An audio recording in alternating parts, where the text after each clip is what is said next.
Hi everyone guys, मेरा exam कैसा हुआ मैं ये बताने के लिए वीडियो बना रही हूँ। 30 जून को सेकंड शिफ्ट में सोशियोलॉजी का पेपर था यूजीसी नेट का। पेपर टफ़ तो इतना था कि मुझे लगता है अब तक की हिस्ट्री में सोशियोलॉजी के नेट में कभी इतना टफ़ नहीं आया है। टफ़ बनाने का बनाते हैं, ठीक है, लेंदी होता है पेपर, लैंग्वेज टफ़ होती है, कुछ चेंज होते हैं, ठीक है, मानते हैं। पेपर में इतनी गलतियाँ ये किसी नेशनल लेवल का एग्ज़ाम लग ही नहीं रहा था। इतना नेशनल टेस्टिंग एजेंसी बना रही ना इस एग्ज़ाम को करवा रही है ना, नेशनल लेवल का एजेंसी है ना, कैसे वो इतना अब्सर्ड और मिस्टेक से भरा हुआ पेपर सेट कर सकते हैं। इतनी स्पेलिंग मिस्टेक्स, हम सोशियोलॉजी पढ़ रहे हैं, अगर आप उन्हीं थिंकर में थोड़ा बहुत चेंज कर देंगे, सरनेम चेंज कर देंगे, तो हमें नया थिंकर ही वो लगेगा।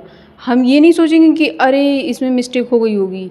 सो गाइज़, मुझे बस ये बताना था कि मेरा पेपर मुझे बिल्कुल इतना वाहियात लगा है, इतना इस तरीके से मैं बीच एग्ज़ाम में फ्रस्ट्रेट हो गई। मैं सोच रही हूँ कि ये क्या हो रहा है, ये इन्होंने सोशियोलॉजी का ही पेपर दिया है या किसी और चीज़ का पेपर दे दिया है। थिंकर इतने लिमिटेड, जो 26 थिंकर्स होते हैं, ये यूनिट 1 होता है, इतने लिमिटेड उससे आए हुए थे। मैं परेशान हो गई।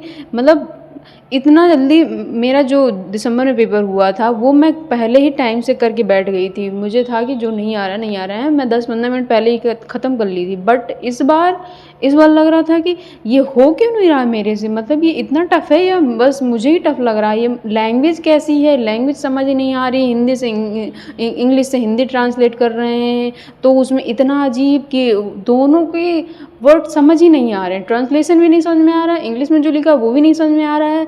और मतलब इस तरीके इतना टाइम लग रहा है, such a waste of time. And इतनी ज़्यादा फ्रस्ट्रेट हो गई थी मैं बीच एग्ज़ाम में। मैं सोच रही हूँ कि ये मेरे साथ ही हो रहा है, ये मतलब ऐसा पेपर ही आया है, ये क्या है, ये क्यों ऐसे है।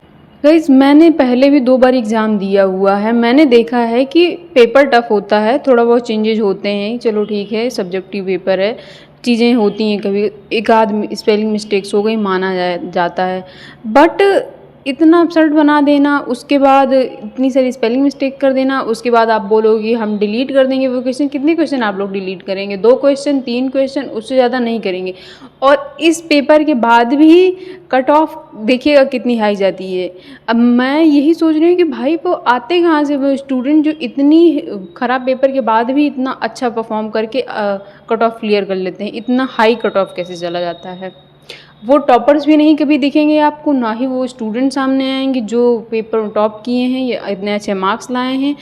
दिसंबर में भी यही हुआ था 2025 में, और इस बार भी यही होना है।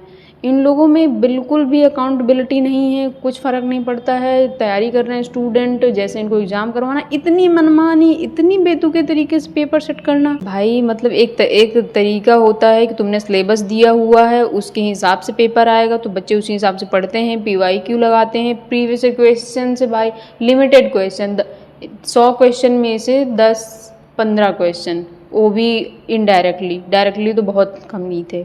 पेपर 2 सोशियोलॉजी इतना अनएक्सपेक्टेडली ख़राब आया है भाई। मतलब मैं सोचती हूँ कि what the hell are they trying to do. क्या ये हम लोग का टेस्ट ले रहे हैं या रियली में ये एग्ज़ाम ऐसे करवा रहे हैं? ये चाहते क्या हैं? Why don't they really clearly tell us.